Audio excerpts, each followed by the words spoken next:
Well, today I said something that I thought was over the edge. I called Sarah Palin dumb. And then I corrected it because I don't know that she's really dumb. So I went a little bit over the edge today. So I corrected it in the moment and said that she was politically not very astute because she made a joke about how old Joe Biden is when she is with Grandfather Time, the Methuselah of politics in a certain way, even though he's not that much older than me. But the point is that he is the oldest person who has ever run for president. So she's making a joke about Joe Biden when she's running with an old guy. First of all, it's a bad joke. And I said she's just too politically not astute to realize that she's got the older guy with her. And then when she went, yes, I go over the edge. There are so many things that were funny on the campaign trail. I mean, today, Sarah Palin, they showed a picture of her in Arizona, outdoors, prepping for the debate on Thursday.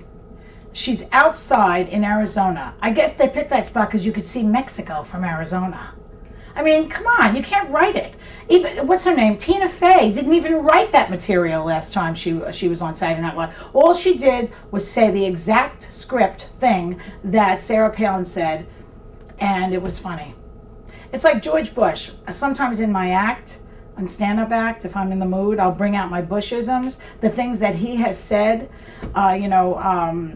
The low voter turnout is an indication of fewer people going to the polls. I mean, you can't write it. He actually said that in one of his speeches. He said one time, "I'm happy to shake the hand of a brave soldier who had his hand cut off by Saddam Hussein." Could I write that? No. I never worry about offending people who disagree with me politically. Too bad. I apparently offended John McCain and Cindy McCain when they were on the show, because after I asked him why he would say that he approved a message saying that Barack Obama believed that you should teach sex to kindergartners, and I said, you know those are not true, you know those are lies. Why would you say that you approve those messages? And I heard that afterwards, Cindy McCain was at a luncheon and she said that we picked her bones clean, or their bones clean.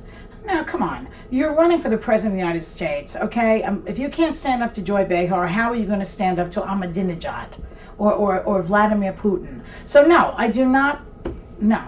I'm very glad that Katie Couric is asking questions. And you're doing a great job. No, the success of The View is the same as news in a certain way because it's happening in the moment. And we're live most of the time. And everybody's waiting to see what the next thing is going to be, including the people who are sitting there. We don't even know what we're going to say. We're not prepared really 100%. I mean, I watch the news all the time, so I have certain things in my mind that I want to get to, but then it comes out crazy or it comes out, politically incorrect. You just don't know what's going to happen. And then add to that the fact that you have people who are basically disagreeing with each other. And you've got and you're talking about two topics that nobody ever says you should do at a dinner party: politics and religion. And those are the two things we love to talk about. So I think that the success of the show has to do with being in the moment. And in fact, not to get too tedious on this topic, I even like sports now for that reason, because I got hooked on the Olympics this summer. Mainly single Olympics, though. I don't like teams. I'm not crazy about teams. I hate football.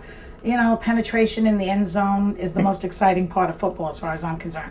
But I enjoyed the gymnastics. I love that, to watch that little Nastia. Good name for her when she's not winning. And I enjoyed the fact that she could fall, or she might not fall, or she's going to hold herself up, or her body is so erect that she was so brilliant. I like that. And it's the same with The View. We don't know if we're going to fall off the ledge. Katie, when I do Larry King's job, sitting in for Larry King, I'm more neutral than I am on The View. The Larry King job requires that I ask the Republicans and the Democrats, or people who are pro-choice, who are not pro-choice, questions, and to try to get to the truth of where they're coming from. That is different from the View, because on The View, it is my job to express what I think, and it is skewed and it is prejudicial, I presume, and it's subjective. So that's a completely different thing. When I'm a guest on Larry King, I'm back on The View, because that's me. The only joke that I ever remember is a guy goes up to Boston, gets into a taxi, And he says to the driver, and now only people in Boston are going to get this. So the guy gets into a taxi in Boston and he says to the driver, do you know where I can get scrod? And the driver says, I've been in this business 25 years. I've never heard it asked for in the pluperfect subjunctive. Girl gets into an elevator with Donald Trump, a young, beautiful girl.